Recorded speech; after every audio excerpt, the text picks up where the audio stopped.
धराली के पूरे लैंडस्केप को एनडीआरएफ ने अलग अलग सेक्टर में बांटा हुआ है। ये जीपीआर मशीन है जिसके साथ इस पूरे टेरेन को स्कैन किया जा रहा है। अगर स्ट्रक्चर है किसी तरह का नीचे तो उसे पता लगाया जा सकता है, और मोटल अगर है किसी की बॉडी रिकवरी करने के लिए आसानी भी हो सकती है अगर पता लग सकता है स्ट्रक्चर। दूसरी तरफ स्निफर डॉग्स जो है एनडीआरएफ के, वो भी जगह जगह पर काम कर रहे हैं, और अगर किसी तरह की संभावना होगी पता लगाएगी तो इनकी भी मदद ली जा सकती है। संभावना बहुत कम होती है कि ऐसे मलबे में 5 या 6 दिन बाद कोई जिंदा बचे, लेकिन अगर कम से कम रिकवरी हो जाती है, जो मिसिंग लोग हैं, लापता लोग हैं, उनके बारे में जानकारी मिलेगी। तो जहां जहां एनडीआरएफ के ये स्निफर डॉग्स ने सिग्नल दिया है, इंडिकेट किया है, अब वहां मैन्युअली खुदाई की जा रही है, केविंग की जा रही है, क्योंकि यहाँ पर बड़ी मशीनरी चलाने से अगर वो शव है तो वो भी क्षत हो सकते हैं। तो एक बड़ी चुनौती है, इस पूरे टेरेन में बड़ा ऑपरेशन चल रहा है। और ये देखिए, 1 सेक्टर, 2 सेक्टर, तीसरा और उधर चौथा। तो जिन जिन इलाकों में आज बड़ा ऑपरेशन देख रहे हैं कि 6वें दिन जो स्केल है, खासकर जो सर्च ऑपरेशन का स्केल है, वो बहुत ज्यादा बढ़ा दिया गया है।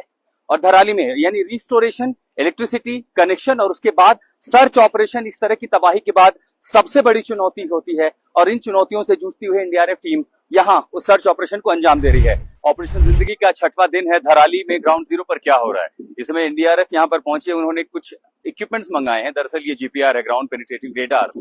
अब इनकी जरूरत इसलिए पड़ रही है कि जिस जगह हम खड़े हैं, कभी बाजार हुआ करता था, लोगों से हरा भरा रहता था, हमेशा लोग आते जाते थे, लेकिन जब मलबा आया तो ये अंदाजा लगाना मुश्किल है कि यहाँ पर 30 फीट मलबा है, 40 फीट मलबा है। तो जीपीआर की मदद से दरअसल पूरे इलाके की स्कैनिंग की जाएगी। आपको पहली तस्वीरें याद है, जब तबाही आई थी तो एक अंदाजा जरूर लग गया था कि कहां पर रिहाइश थी, कहां पर सड़कें थी, कहां लोग संभावित हो सकते हैं। तो जीपीआर की मदद से उन इलाकों को स्कैन किया जाएगा। स्कैनिंग में ये पता चल सकता है कि जमीन के नीचे क्या कहीं घर है, किसी तरह का स्ट्रक्चर है। अगर स्ट्रक्चर है तो क्या वहां पर जो लोग लापता हैं उनके शव बरामद हो सकते हैं, बोन स्ट्रक्चर पता चल जाएगा। और उसके बाद फिर मैन्युअली खुदाई करके कम से कम वो जो लापता लोग हैं उनके शव जरूर बरामद किए जाएं। ये भी संभावित, ये भी कम से कम संभावनाएं लग जाएंगी कि यहाँ पर क्या रास्ता बनाया जा सकता है।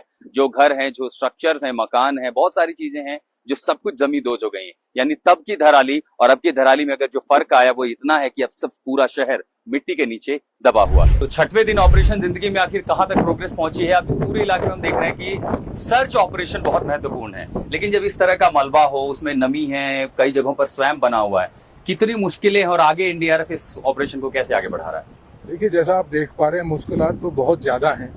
किस तरह से बड़े बड़े बोल्डर्स हैं यहाँ पे, अभी मशीनरी जो है आ नहीं सकती है, रोड बनाने में इंगेज है, लेकिन जो टूल्स वगैरह से जितना हम लोग काम कर सकते हैं हमारे जो उसमें लगे हुए। साथ ही भी आप देख रहे थे हम लोग ग्राउंड पेनिट्रेटिंग जीपीआर वगैरह है, हमारे पास एग्जैक्टली ये अंदर तक जाता है, इलेक्ट्रोमैग्नेटिक वेव्स पे काम करता है और वो वापस ट्राई करके वो बताता है नीचे तक। तो ये मैकेनिकली आप इसे मूव करते हैं, इज इट सम सपोर्ट? नहीं, ये मैकेनिकली काम करेगा, इससे रेज आएंगी इसको वापस, and we can find out अगर कुछ वहाँ पे ह्यूमन रिमेन्स है या नहीं है। तो अब तो टारगेट यही है कि ह्यूमन रिमेन्स निकले, क्योंकि पॉसिबिलिटी ऑफ सर्वाइवल तो अब तो लगभग ना के बराबर होगी। बिल्कुल बिल्कुल, लेकिन वही उम्मीद पे दुनिया कायम है। हम भी उस उम्मीद के साथ, हमारे जवान दिन रात जो उसी के लिए लगे हुए हैं। कल हमने उस पूरे एरिया को, आप पीछे देख पा रहे होंगे, वहाँ पे 8 जगह पर हमने हॉल किए, but due to that swampy and all this thing, water is coming up, तो उसके कारण हम लोग जो है उसको पूरी तरीके से नहीं कर पाए। आज हमने ये पूरा वीडियोस वगैरह को कोरिलेट किया, और जो सिविलियंस हैं जिन्होंने देखा इस घटना को, या जिनके नियर डियरर हैं जो है, उन्होंने बताया कि वो यहाँ पर लगभग यहाँ तक भागे थे, यहाँ फंस गए। तो उन जगह को आज हमने लोकेट किया है, हमने साइट्स को बांटा हुआ है। ये हमारी साइट है, आप देख रहे हैं, उधर साइट बी पे भी काम कर रहे हैं हमारे जवान एनडीआरएफ के। तो अब देखते हैं, जीपीआर भी हमारे पास है, जीपीआर से उम्मीद है कि कुछ हमें बेटर उसका रिजल्ट। पुरानी तस्वीरें तबाही के समय लोगों ने रिकॉर्ड की थी, उसे एक अंदाजा लगाया जा सकता था मलबा किस रास्ते था, सड़क कहां पर थी, जो लोग भागते दौड़ते दिखाई दे वो कहां हो सकते थे, और उसमें रिहाइश कहां हो सकते थे। और ऐसे में स्कैनिंग एक बहुत बड़ी मदद कर सकता है स्ट्रक्चर का पता लगाने में, और उस स्ट्रक्चर के नीचे अगर लोग हैं, बड़ी चुनौती है ऑपरेशन जिंदगी में। धराली ग्राउंड जीरो पर दीपक बिष्ट के साथ मैं आशुतोष मिश्रा, आज तक।